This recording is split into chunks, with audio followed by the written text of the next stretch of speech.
Hi, I'm Sandra Glasgow, CEO of the PSOJ. Welcome to another in the series of conversations with the 50 Under 50 Business Leader Awardees.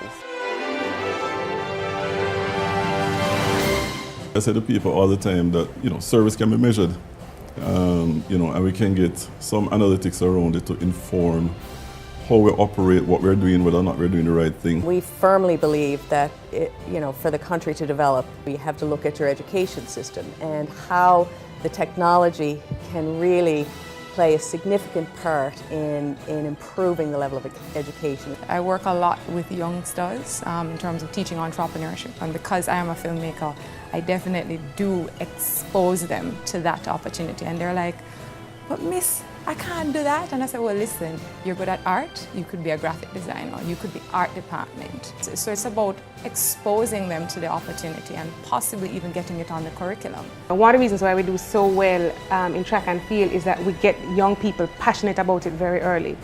We have programs that can identify the talent, we have programs that can hone that talent, we have competitions to nurture it, and if we were to do the same thing with the entrepreneurial principles and skills and attitudes and so on, we would see a revolution. Entrepreneurship is not about building a plaza and opening some stores and so forth. Entrepreneurship is about someone who sees an opportunity and decides to take the risk to realize that opportunity.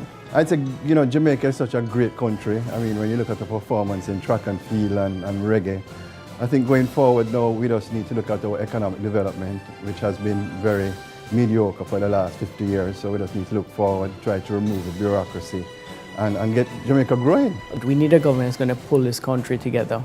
A government that's going to bring the people together. A government that's going to provide policies that would allow for growth. Government must play their role in terms of legislation and facilitation and pretty much stay out of the way and allow for entrepreneurs and problem solvers to actually use what is available and leverage their ideas and their digital skills to create businesses. What the PSOJ can do, what the government can do is really just initiatives geared towards simplifying the whole exercise of doing business. I mean, the red tape, the bureaucracy, just cutting through all of that. Rest of the world outside of the US has a very, very positive view about Jamaica, but because we're close to the US, they pick up a lot of the negative publicity.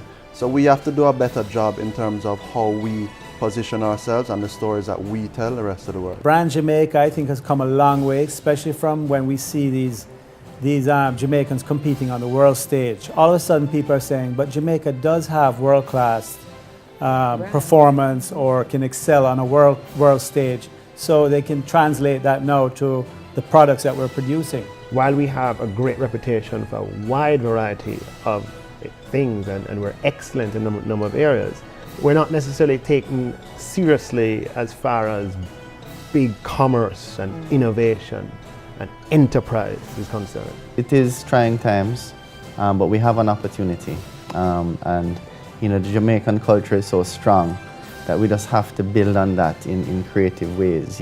I see the creative industry as a growth for the future, for the next 50 years. On many of our sets, I think we've provided a lot of opportunity for persons who probably would not have otherwise had opportunities and to create a pretty good living for themselves. We're still looked on as high risk, but we earn so much, and if they really were to zero in on it and harness this whole fraternity, I think it would be much better for Jamaica. Easier to get a car loan for $20 million than to get $5 million to start a business. I mean, it doesn't make sense. You got to take some of these young ideas, take a chance. I mean, with Gary, he knows that the people that he went into as a young entrepreneur, and they just took a chance with him because they just look at it and say, them young boy had it, them boy have the idea, we're going to roll with it. We need more people to take chances like that. The culture in this environment, we need to change that. We create that panacea for money and investment, and entrepreneurship and entrepreneur development, this country will explode. Well, it's so great to have you all here today. Congratulations again on being named as the 50 Under 50 Business Leaders Shaping Jamaica's Future. I just made this 50 Under 50, right? Yes. I'm Sandra Glasgow. Bye-bye.